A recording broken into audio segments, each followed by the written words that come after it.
Hey guys, it's Wednesday. It's rainy out.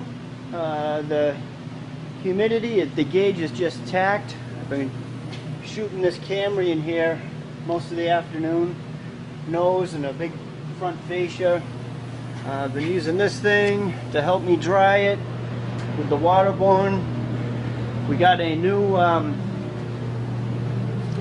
product to help with the humid days, you know, when the humidity's like that. And this replaces some of the water in the formula. I've tried it today and a little bit yesterday. It's say you go half of the thinner, which is water, and half of that, and then you mix that 1-to-1, and then 20% of this mixture goes into the base coat mix. And there's some more info on that, and it's supposed to speed it up a little bit. Haven't really noticed it. Still spent quite a bit of time. Still relied on this heated air line to get it dry, the base coat dry. So we did a hood on this, blended that fender, replaced that fender, blended the door. Kind of a tough color to blend, so I spent a lot of time on the blend.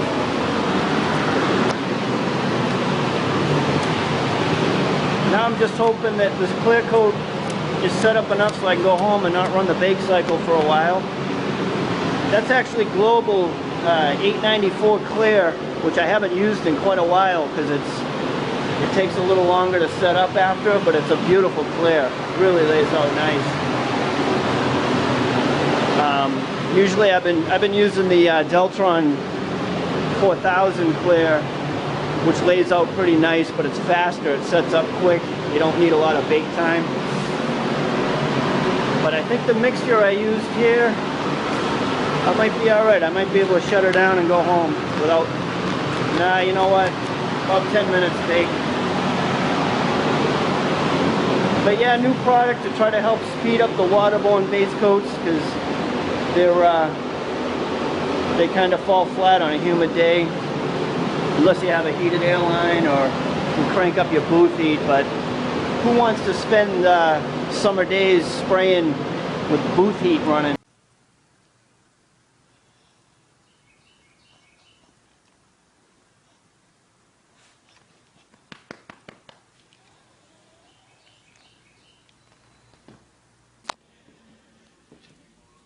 Oh, good old tinted mid coat.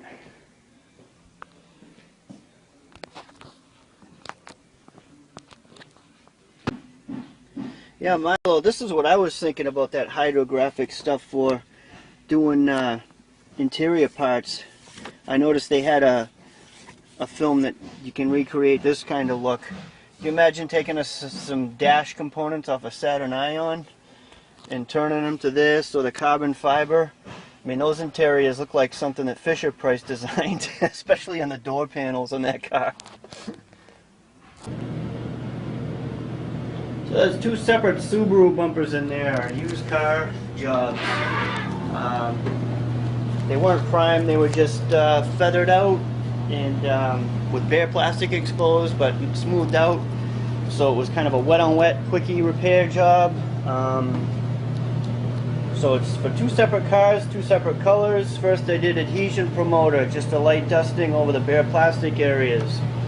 And then when you have multiple layers of primer, base coat, and clear coat exposed and feathered out, when you lay your sealer down, you don't want to just put it on wet, because when it dries it'll follow the circles of all the different layers. So I dusted that on, a couple dry coats over those areas, and then a shot of sealer, and then with a clean gun, the reducer that I used in the sealer, I melted the edge a little bit, and then I did, let's see, the one that's this color, that was about 3 coats, and a control coat. Then I did this color, That was about 3 coats and a control coat. This one butt matched the fenders, so I made a spray out, and now I'm about to clear it. But having all these lined up, ready to go, made it for a very quick way to do a bumper repair like that. All done. These will go out in the sun during lunch break. Go set up and go back on the cars, go back to the dealership. And we'll get these cars gone this afternoon. Got the bumpers done and in our solar powered bake booth. That's pretty green, huh? Oh, there's my lunchtime getaway.